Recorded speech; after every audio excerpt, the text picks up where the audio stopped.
पाकिस्तान के सूबे पंजाब के शहर सियालकोट में इतवार की सुबह गूंजी धमाकों की आवाज।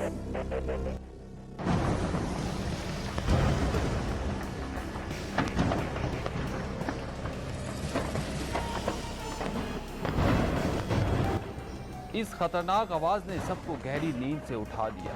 आसपास के रिहायशी घरों से बाहर आ गए कि कहीं पाकिस्तान ने फिर से इंडिया का कोई जहाज तो नहीं मार गिराया, क्योंकि पाकिस्तान की आवाम के दिल अफवाज पाकिस्तान के साथ धड़कते हैं। तो थोड़ी देर तो खोज लगाई गई कि इंडिया का जहाज कहाँ गिरा है और अल्लाह से पाकिस्तान की अफवाज के लिए दुआएं भी करते रहे। लेकिन थोड़ी ही देर में पाकिस्तान के अस्करी ज़राए से खबरें आना शुरू हो गई कि सूबा पंजाब में सियालकोट गिरिजन के करीब असले के एक गोदाम में शॉर्ट सर्किट से आतिशज़दगी हुई है। रेस्क्यू हकाम के मुताबिक हादसे में कम से कम 2 अफराद जख्मी हुए हैं और अब सूरत हाल काबू में है। लेकिन दूसरी जानिब हमारे पड़ोसी मुल्क का मीडिया यानी इंडियन मीडिया तो जैसे बावला हो गया और उसने झूठी खबरों की एक बारिश कर दी और ऐसा जाहिर करना शुरू कर दिया जैसे इंडिया में इतनी हिम्मत आ गई कि इस बुज़दिल मुल्क ने पाकिस्तान पर हमला कर दिया हो।